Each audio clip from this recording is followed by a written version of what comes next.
Hello people, what is a yogi? Is the topic of this video. A yogi is a person, a soul, who brings all their thoughts into one. It's a bit like when you sweep a floor, you sweep all the rubbish into one pile. You're collecting it all together in order to pick it up, and meditation picks it up. It picks up all them stray thoughts and it gets rid of them in order for the mind to focus on exactly what it wants.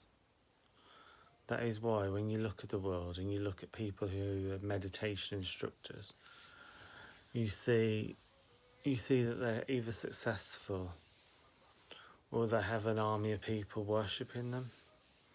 And why is that? Or an even bigger question, why do people worship God? I might be going off the subject of meditation here, but meditation increases your magnetism.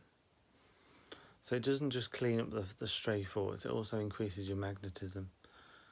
So in the same way that everyone's attracted to God for no reason whatsoever, or whatever the reason that they have, is the same way.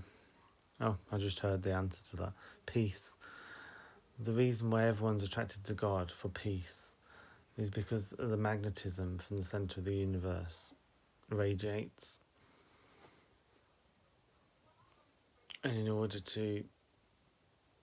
And what people want is that part of that magnetism. They want to feel attached to something bigger than themselves. But meditation is beyond even that. Meditation is beyond worship.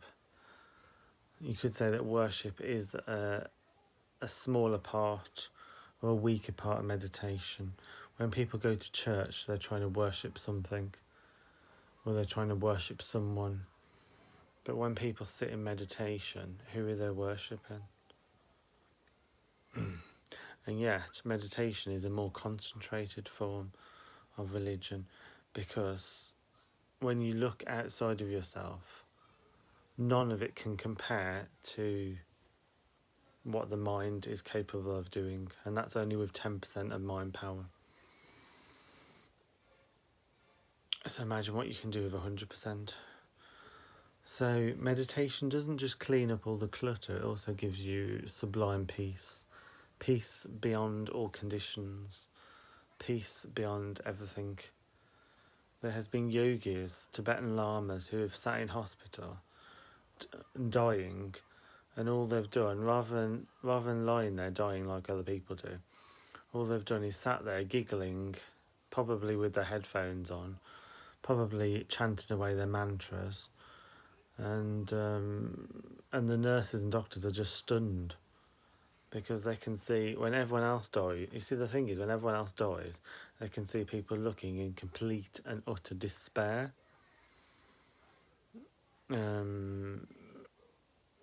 But these people look like they're about to jump out of bed and do a dance rather than actually die.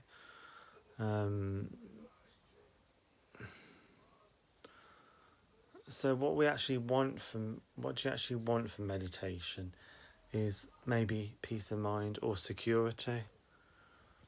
Now that's an even bigger thing, isn't it? Security. What security can you get from meditation?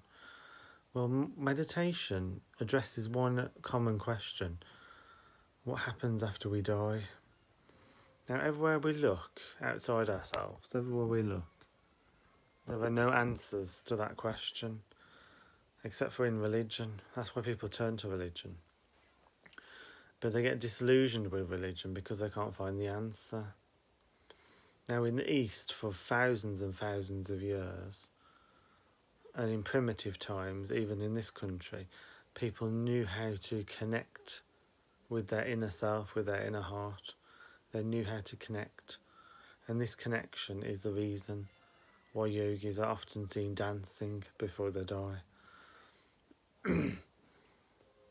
Because with that inner connection, they feel connected to everything. And if they're connected to everything, then they're connected to the universe. If they're connected to the universe, they're connected to all of life.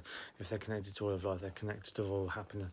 If they're connected to all of happiness, then they're connected to the consciousness of the Father and the Mother of the universe, Shiva and Parvati.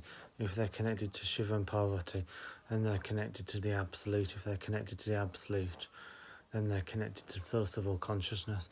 The source of all consciousness is bliss, Satchitananda, eternity and love and peace and bliss. If they're connected to all them things, then they have joy in their heart. That joy is why you see so many people surrounding the Guru. That is why you see so many people surrounding the Guru. Because the Guru is often in a state of ecstasy. That ecstasy is the state beyond peace. Or you see them dancing about in the rain and wonder why. Why is she dancing in the rain? Why is he dancing in the rain? Maybe it's because they're on a different planet, perhaps. Could be. Or maybe the different planet is already within their heart, but the rest of the population haven't discovered it yet. They haven't discovered the universe within their own soul. If you can't discover the universe within your own soul, then how can you conquer death? How can you face death without knowing the truth? And what is truth? Truth is to know the answers of life and death. And what are the answers of life and death? Who knows? Life is like the yellow brick road, it just continues indefinitely, or it ends. But which is it? It's either one or the other. Okay, let's say that energy cannot be destroyed, and therefore the yellow brick road just goes on and on and on. There is no end. But that's like saying that you can never reach eternity, you can never reach the heaven within yourself. Which of course the heaven is already within the self. So how can you lose what you already have within your own heart? You can't, can you? So the consciousness of God is already within the own heart. And the yellow brick road leads us within to God. And I haven't got a fuck what I'm saying. I haven't got a clue what I'm saying. So I think I will continue doing my meditation, as I've only done 45 minutes. Konnichiwa. God bless, God bless, God bless, God bless, God bless.